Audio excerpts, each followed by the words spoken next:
اور انہوں نے عیسائیوں کے ساتھ کیا کیا گل کھلائے ہیں، آج یہ دونوں بھائی بھائی بن کر کے بیٹھے ہوئے ہیں، یہودی اور عیسائی۔ ان کا دونوں کا متفقہ ٹارگٹ جو ہے اسلام ہے۔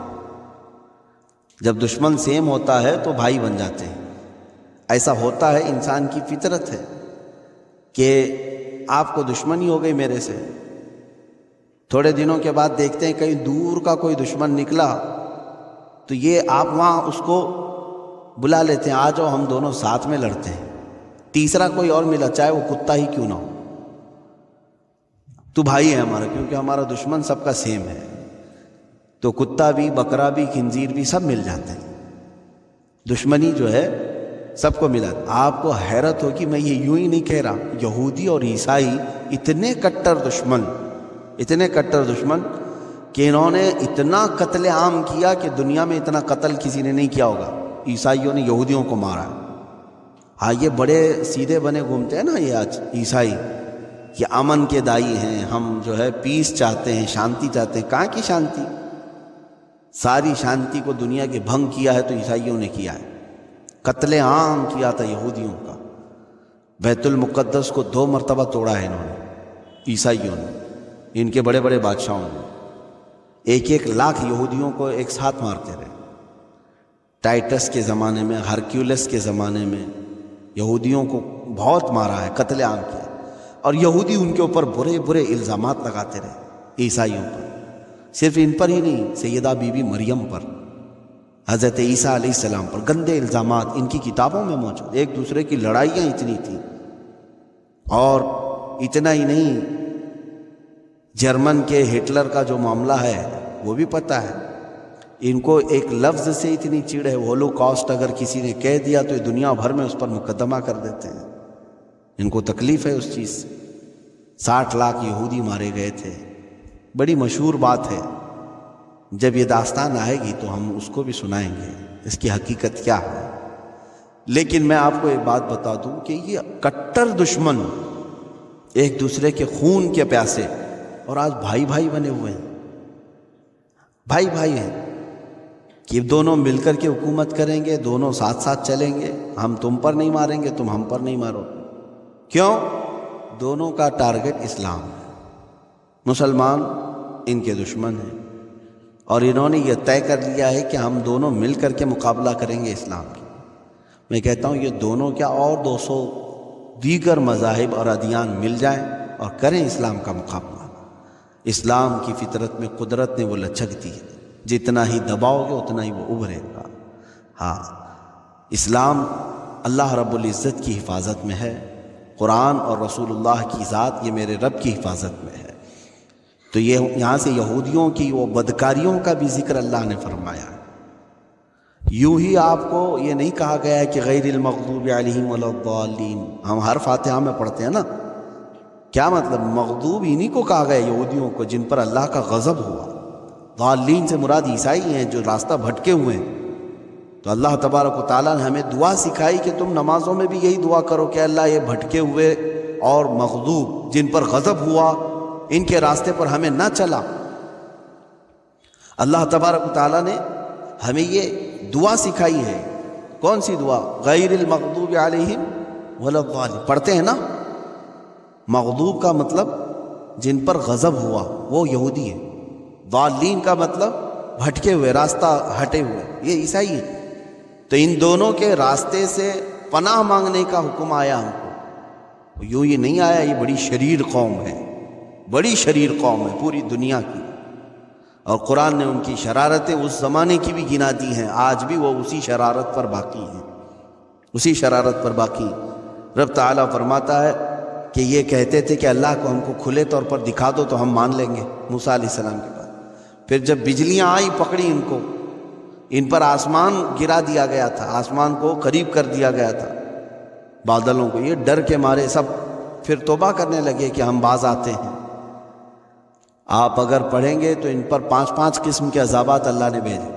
فَأَرْسَلْنَا عَلَيْهِمُ الطُّوفَانَ وَالْجَرَادَ وَالْقُمَّلَ وَالضَّفَادِعَ وَالدَّمَ، اللہ تعالیٰ نے ان پر طوفان بھیجا، اور پھر ٹڈیوں کا عذاب بھیجا۔ ٹڈی جانتے ہیں جو ابھی تھوڑے دنوں پہلے اس کا ایک سیلاب آ گیا، چھوٹے چھوٹے پتنگے کیڑے ہوتے ہیں، ان کا عذاب آ گیا تھا یہودیوں پر، اتنا کہ جہاں دیکھے ٹڈیاں، ان کے پورے گھر میں، ان کے برتن میں، ان کے کھانے میں، سب جگہ ٹڈیاں۔ یہ رو رو کر کے توبہ کرتے تھے موسیٰ علیہ السلام کے پاس، پھر وہ عذاب ٹل جاتا تھا۔ پھر ان کے اوپر جوؤں کا عذاب بھی آیا ہے، جوئیں جو ہوتی ہیں نا سروں میں، وہ اتنی ڈال دی گئی تھی کہ ہر جگہ جوئیں جوئیں تھی، کھانا کھائیں تو اس میں بھی۔ پھر توبہ کی، پھر وہی شرارت، پھر اللہ نے مینڈکوں کا عذاب بھیجا ہے۔ یہ ایسی شریر قوم ہے کہ ہر عذاب چکھ چکی۔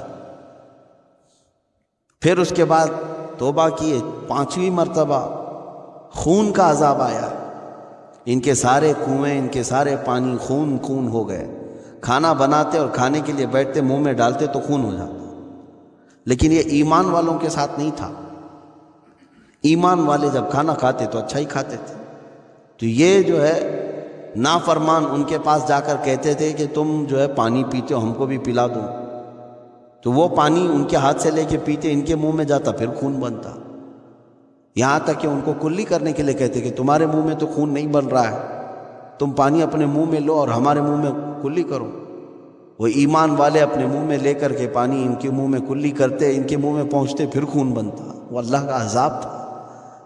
پھر توبہ کرتے، ایک دو نہیں کئی عذابات کا ذکر ہے قرآن پاک میں۔ تو ان عذابات کو اللہ تبارک و تعالیٰ نے بار بار ان سے دور بھی کیا، ان کی توبہ کو قبول کرتے ہوئے۔ وہ رحمان ہے اور رحیم ہے۔ یہاں پر اللہ تعالیٰ فرماتا ہے ثم اتخذوا العجل من بعد ما جاءتهم البینات، پھر انہوں نے بچڑے کی پوجا شروع کر دی تھی۔ اس کا ذکر گزر چکا ہے، پھر میں انشاءاللہ اگلی تفسیر میں کروں گا۔ یہ بچڑے کی پوجا میں لگ گئے۔ وہ بچڑا کون سا تھا؟ انہوں نے جو ہے سونے چاندی کو پگھلا کر کے ایک بچڑا بنایا تھا، اور وہ بچڑا بولنے کے قابل ہو گیا تھا، سیل اور بیٹری سے نہیں۔ 3000 سال پہلے کی بات کر رہا ہوں کہ بچڑا جو ہے بولنے لگ گیا تھا۔ اور وہ بھی کیسے کیا تھا؟ وہ سامری نام کا ایک شخص تھا بنی اسرائیل میں، تو اس کو حضرت موسیٰ علیہ السلام نے پوچھا کہ تو جو ہے کیسے اس کو کیا؟ جب موسیٰ علیہ السلام کوہ طور پر 40 دن کے لیے گئے تھے، تورات اتر رہی تھی، تو اس نے اپنی قوم میں اتنا سب کام کر دیا تھا، بچڑا بنا کر کے سب کو جو ہے اس میں لگا دیا تھا کہ موسیٰ جس کے پاس گئے ہیں وہ یہاں آیا ہوا ہے، ہمارے پاس خدا یہی ہے۔ ان کے لیے بہت تعجب کی بات تھی کہ بچڑا بول رہا ہے، وہ بھی سونے چاندی کو پگھلا کر کے بنایا ہوا۔ اس سے موسیٰ علیہ السلام نے جب پوچھا کہ تو کیسے بنایا ہے، یہ بولنے کی قابل، بڑے کمال کی بات ہے۔ قرآن پاک 16ویں پارے میں سورہ طٰہٰ میں یہ بات آئی ہے، جب موسیٰ علیہ السلام کے لیے سمندر میں راستے کھول دیے گئے تھے۔ آپ اپنی قوم کو لے کر کے جب نکلے تو 12 راستے نکل گئے تھے سمندر میں، آپ چل پڑے، اور فرعون اسی راستے میں آنا چاہتا تھا اپنے لشکر کو لے کر، اللہ نے پانی کو ملا دیا۔ یہ واقعہ موجود ہے۔ وہ غرق ہو گئے، فرعون کا پورا لشکر اور فرعون غرق ہو گئے۔ لیکن موسیٰ علیہ السلام 12 راستوں سے اپنے قبیلے کو لے کر کے جو آئے، سامری جو ہے وہ موسیٰ علیہ السلام کے ساتھ تھا۔ وہ کہتا ہے کہ میں دیکھ رہا تھا کہ موسیٰ علیہ السلام کا گھوڑا پکڑ کر کوئی سامنے چل رہا ہے، وہ کوئی نوری مخلوق ہے، وہ جبرائیل علیہ السلام تھا۔ وہ جبرائیل انبیاء اکرام علیہ السلام کی خدمت میں آیا کرتے تھے، وہ موسیٰ علیہ الصلوۃ والتسلیم کے سامنے سامنے چل رہے تھے۔ تو یہ سامری کہتا ہے کہ وہ فرشتہ جیسے آگے آگے چل رہا تھا، میں اس کے پیروں کے نیچے کی مٹی اٹھا رہا تھا، اور پھر وہ چیز لے کر کے اس سامری نے اس بچھڑے میں ڈال دیا اور اس کو بولنے کے قابل بنایا۔ یہ روایت میں نے پڑھا تو بہت عجیب بات ہے کہ آج سے 3000 سال پہلے وہ جبریل کے قدموں کے نیچے کی مٹی لے کر کے ایک بے زبان بچڑے کو بولنے کے قابل بنایا، اور جبریل جس کے تلووں پر پیشانی رکھے، اس روحی فدا صلی اللہ علیہ وسلم کے قدموں کے نیچے کی دھول، کیا وہ خاک شفا نہیں ہو سکتی؟ ہاں میرے عزیزوں، گونگوں کو بھی بولنے کے قابل بنا سکتی ہے، بلکہ وہ مدینہ طیبہ کی غبار جس پر میرے آقا کے قدم پڑے ہیں، وہ ہزاروں بیماریوں کا خود ہی علاج رکھتی ہے۔ اللہ تبارک تعالی ہم سب کو کہنے سننے سے زیادہ عمل کی توفیق عطا فرمائے۔ پھر اللہ تعالیٰ نے فرمایا کہ انہوں نے بچڑے کی پوجا شروع کی جبکہ ان کے پاس کھلی ہوئی آیتیں آ گئی تھیں، روشن باتیں آ گئی تھیں. فعفونا عن ذلک، بعد میں جب اللہ تبارک و تعالیٰ نے ان کی توبہ کو معاف فرمایا اور ان کو درگزر کر دیا اور ہم نے موسیٰ کو روشن غلبہ دیا. ان کی بڑی نشانی یہ ہے کہ یہ مومنین کو چھوڑ کر دوست کس کو بناتے ہیں؟ کافروں کو. اور اس مثال میں سب سے فٹ بیٹھتے ہیں آج کے حالات. سیاسی حالات کو دیکھیں، اسلامک کنٹریز جو اپنے آپ کو کہتے ہیں، یہ دوست کس کو بنانا پسند کر رہے ہیں آج؟ سعودی عرب اسرائیل کی طرف ہاتھ بڑھا رہے ہیں. یو اے ای امارات اسرائیل کو اپنے گود میں بٹھانا چاہتا ہے اور اپنے ہاں پوجا پاٹ کے لیے بلا کر کے کفار و مشرکین کا استقبال کر رہے ہیں. ایک طرف فلسطین کے نہتے بچے سالوں سے مارے جا رہے ہیں، ان کے پاس ایک روٹی پہنچانے کی ان کے اندر توفیق نہیں. ملک شام میں یہ خود حملے کر رہے ہیں سعودی والے. یمن میں تقریباً 2011-12 سے چل کر کے آج تک 8 سال سے بمباری کر رہا ہے سعودی عرب، جس کو مرکز اسلام کہتے ہیں نا لوگ. میرے عزیزو، علاقہ تو ہو سکتا ہے لیکن تخت پر بیٹھا ہوا حق پر ہو یہ ضروری بات نہیں ہے. اب تک وہی سعودی عرب 400 سے زیادہ علماء کو جیل میں پہنچایا ہوا ہے. اس میں سلفی علماء بھی ہیں، صوفی علماء بھی ہیں، سنی بھی ہیں، وہابی بھی ہیں. 400 سے زیادہ. کیوں؟ اس لیے کہ ان کی غلط پالیسیوں پہ وہ بات کر رہے تھے، جمعہ کے خطبے میں بول رہے تھے. اور اگر امریکہ کا صدر آئے تو اسے سونے کا ہار پہنا ہے، 10 کلو سونے سے بنی ہوئی تلوار گفٹ میں دے، ایک ایسا جہاز جس میں 70 کمرے ہیں شپ، وہ گفٹ میں دیا امریکہ. اور مجھے ایک سعودی باشندے نے کہا تھا کہ تقریباً 20 سال کے حاجیوں کی کمائی اس نے ایک ہی سفر میں دے دیا اس کو. امریکہ کے صدر اتنے بڑے گفٹ کیوں دیے گئے؟ کفار ان سے راضی ہو جائیں. قرآن میں اللہ نے یہی فرمایا، ایبتغون عندہم العزت، تم ان کے پاس عزت ڈھونڈنا چاہتے ہو؟ فإن العزت للہ جمیعا، عزت تو صرف اللہ ہی کے پاس ہے، ساری عزت اللہ کے پاس ہے. یہ جس تخت پر بیٹھے، مجھے بڑا افسوس ہے، ایک زمانہ تھا امیر المومنین عمر فاروق رضی اللہ تعالیٰ عنہ کا، کہ پہاڑ ان کی ہیبت سے رائی. نہ مال شہادت ہے مطلوب و مقصود مومن، نہ مال غنیمت نہ کشور کشائی. یہ اقبال نے کہا ہے، سمٹ کر دریا ان کی ہیبت میں، پہاڑ ان کی ہیبت میں رائی. عزیزان گرامی، آج ان کی حالت یہ ہے کہ خود ٹرمپ یہ کہتا ہے کہ اگر ہم ہٹا لیں سعودی عرب سے ایک دن کے لیے اپنی سپورٹنگ تو یہ ہمیں ختم ہی ہو جائے گا. یہ ان کو تانا بھی مار رہے ہیں، پھر بھی شرم نہیں ہے ان کو. عزیزان گرامی، مومنین کے ساتھ دوستی کو چھوڑ کر کے یہ دوستی کا ہاتھ کس کے ساتھ بڑھا رہے ہیں؟ کفار و مشرکین کے ساتھ. یہ منافقین کی صفات ہے جو قرآن بیان کر رہا ہے. پہچانو منافقین کو. یہ لباس جتنا بھی سفید پہن لے، اقال پہن لے، کوئی بھی بڑے بڑے جبے ڈال لے، لیکن اس کی عادتیں اور صفات تو بتا رہی ہیں کہ اس کے اندر دوستی کرنے کی چاہت کس کے ساتھ ہے؟ مشرکین کے ساتھ، یہود و نصارہ کے ساتھ. ارے یہ ترکی کا دشمن ہے، ایران کا دشمن ہے، عراق کا دشمن ہے، شام کا دشمن ہے، یمن کا دشمن ہے، قطر کا دشمن ہے. یہ سب ان ملکوں کے نام میں بتا رہا ہوں جہاں مسلمان رہ رہے ہیں پورے کے پورے. قطر پر تو انہوں نے ایسی پابندی لگا دی ہے کہ کوئی ایک کولگیٹ بھی ادھر کا ادھر نہیں ہو سکتا، پیسٹ بھی نہیں آ سکتا، پلین کوئی ادھر کا ادھر نہیں جا سکتا، جبکہ پڑوسی ملک ہے. اور حتیٰ کہ میں آپ کو بتاؤں، قطر کے اور سعودی عرب کے لوگوں کی آپس میں رشتہ داریاں بھی ہیں. یہاں کی لڑکیاں وہاں بیاہ کر گئی، وہاں کی لڑکیاں ادھر آئی ہیں، لیکن انہوں نے سب کو ختم کر دیا، توڑ دیا، ایسا بند باندھا ہے. کیوں؟ وجہ کیا ہے؟ قطر سے بائیکاٹ کیوں کیا تھا سعودی نے؟ جانتے ہیں آپ؟ صرف اس بنیاد پر کہ وہ اسلام کی زیادہ بات کر رہا تھا. ان کے یہاں اخوان المسلمین، مسلم بردرہوڈ ایک تنظیم ہے. سعودی کا الزام ہے کہ یہ کٹر وادی تنظیم کا سپورٹر ہے، اس لیے ہم اس کو بین کرتے ہیں. کٹر وادی تنظیم کا سپورٹر ہے، دہشت گردی کو پھیلا رہا. کون سی دہشت گردی؟ جو امریکہ کی زبان میں دہشت گرد ہے وہی سعودی عرب کی زبان میں دہشت گرد ہے. انہوں نے اپنے رپورٹر کو، اپنے صحافیوں کا قتل کیا، لیکن آپ جانتے نہیں ہوں گے امریکی فوجی تقریباً 20,000 سے زیادہ سعودی میں بیٹھے، ان کو خنزیر کا گوشت بھی یہی مہیا کر کے دیتے ہیں۔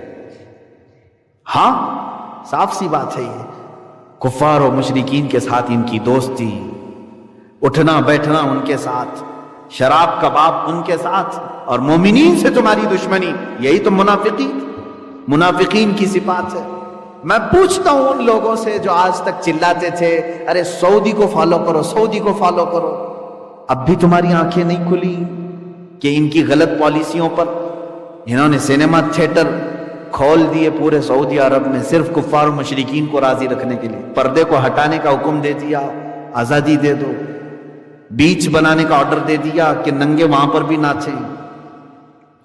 ایک سٹی بنانے جا رہی ہے 5 اسٹار سٹی، جس پہ سارے کنٹریز اپنا انویسٹ کر رہے ہیں، جس میں اسرائیل سب سے بڑا انویسٹر ہے۔ سعودی عرب نے جس حجاز پاک کو، جس عرب شریف کو اللہ کے نبی صلی اللہ تعالی علیہ وسلم نے ہر بے حیائی سے پاک کیا تھا، افسوس ہے کہ اس زمانے میں وہ ساری بے حیائیاں لانے کی کوشش کر رہے ہیں۔ پہچانو یہ سعودی نہیں ہیں، یہ یہودی ہیں، لباس اوڑا ہوا ہے انہوں نے اسلام کا۔ جو لارنس آف عربیہ نے 100 سال پہلے ترکی کو ختم کرنے کے لیے کیا تھا، وہی آج تخت پر بیٹھے ہوئے لوگ کر رہے ہیں۔ پہچان نہیں پا رہے ہیں لوگ، یہ کینسر ہے۔ اس وقت تمہیں معلوم ہوگا جب یہ بہت کچھ تباہ کر چکا ہوگا۔ جیسے ترکی میں ہوا یہ کہ مصطفیٰ کمال باشا نام کے شخص کو انہوں نے اپنا لیڈر بنایا، ترکیوں نے خلافت عثمانیہ کے ختم کرنے کے بعد۔ مصطفیٰ کمال باشا کون ہے؟ اس کو کہا جاتا ہے بہت روشن خیال آدمی، بہت ترقی چاہنے والا آدمی۔ وہ ایک فوجی لیڈر تھا، اور اس کو لوگوں نے ہاتھوں ہاتھ لیا کہ یہ اچھی اچھی باتیں کرتا ہے، جیسے یہاں ہندوستان والوں نے اچھے دن آئیں گے کہہ کر کے بیوقوف کو ہاتھوں ہاتھ لے لیا تھا۔ ہاں ظاہر سی بات ہے، جب کوئی ڈمرو بجاتا ہے تو اس وقت اچھا لگتا ہے، لیکن جب کھیل ختم ہو جائے تو سب کھجلی ہے اور کچھ بھی نہیں ہے۔ وہاں مصطفیٰ کمال باشا کو ترکیوں نے اٹھایا، اس نے صرف 11 سال کے اندر 650 سال سے چلی ہوئی خلافت عثمانیہ کی نشانیوں کو ختم کر دیا۔ اذانوں کو اس نے بند کروایا تھا، اذان دینے پر پابندی لگا دیا تھا۔ کون؟ مصطفیٰ کمال باشا۔ حجاب پر پابندی لگایا کہ کوئی عورت حجاب نہیں پہنے گی، آج تک اس کے اثرات باقی ہیں ترکی میں۔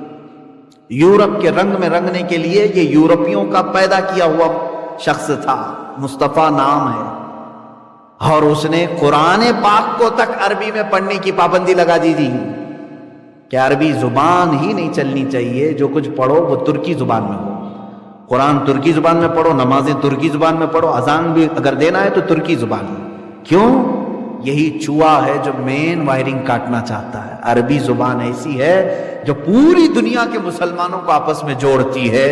حرم کعبہ میں جب ہم جاتے ہیں، کیا افریقی، کیا امریکی، کیا آسٹریلوی، کون کہاں سے ہے معلوم نہیں، لیکن جب اپنے رب کو پکارتے ہیں تو کہتے ہیں لبیک اللہم لبیک۔ یہ عربی زبان ہے۔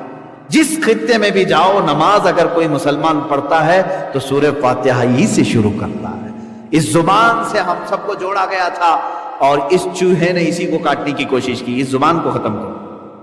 اور ترکی میں صرف 11 سال کے اندر اس نے پورا نقشہ بدلنے کی کوشش کی، بدل بھی دیا۔ علماء کو اس نے قید کیا، مارا، جیلوں میں ڈالا، اور جو ماڈرن تھے ان کو آگے کیا۔